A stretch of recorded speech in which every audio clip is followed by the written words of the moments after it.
Joining us now from House Oversight, Congressman Pat Fallon. Okay, Congressman, it's great to have you on. We want you to listen to the sound from JPMorgan Chase's Jamie Dimon. He had a lot more to say on how important U.S. oil and gas is. You're going to watch that. You're going to watch him slam back at Democrats over Biden's student loan bailout as wrong and unfair. It doesn't address college tuition gouging. Watch what happened. We aren't getting this one right.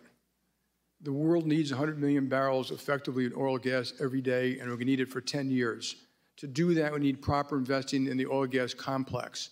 Investing in the oil and gas complex is good for reducing CO2, because what you've all seen is that because of the high price of oil and gas, particularly for the rest of the world, you've seen everyone going back to coal. Not just poor nations like India and China, Indonesia and Vietnam, but wealthy nations like Germany, France, and the Netherlands. CO2 is getting worse. Yes, it was badly done. I wish they had targeted the people who actually needed help. We basically put a Band-Aid on, spent a lot of money, and didn't fix the problem, which will now be ongoing. And we're paying the price of too much fiscal and monetary stimulus. But I don't think you can spend $6 trillion and not expect inflation. But what happened there was Rashida Tlaib went after Jamie Dimon, basically saying she's encouraging people to close their Chase bank accounts, because he embarrassed her with his very brief and succinct response. What do you think of that? Well, no, he did. He sent her back to, the woodshed, really. I mean, because he was talking about, Liz, reality, and she was talking about some fantasy. You're not going to get energy from mermaid fins, unicorn husks, and leprechaun charms. 80% of the United States energy is generated from oil, natural gas, and coal. And if she got her way, she wants to stop that immediately. We would lose millions of American lives, and the economy would collapse. So they have a false belief system, and it needs to be exposed for what it is. So the electric power grid, 80% of it comes from fossil fuels. Mm-hmm. That's the point, right? But Jamie Dimon So Jamie Dimon is making an interesting point that if you shut down U.S. oil and gas, and what's happening, overseas as well, China and India, they're moving more toward coal. So that's what he is saying would happen, right?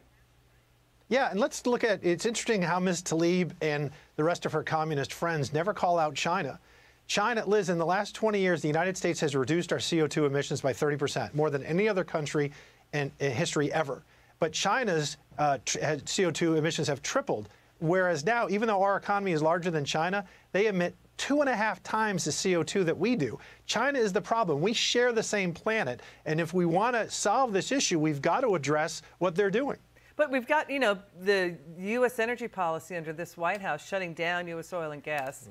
I mean, basically, they're saying they are allowing permitting, but you see, like, the federal leases being put on hold in certain parts of the country. This is hitting the midterms. We have GOP Senate hopeful J.D. Vance battling Tim Ryan in Ohio, for example. And Vance is saying rather than release more than 240 million barrels of oil from the strategic reserves as Biden did, he says Biden should be letting American companies drill and refine oil and transport oil. No, there's no doubt about that. I mean, the first thing he did when he got into office, Liz, was cancel the Keystone XL pipeline.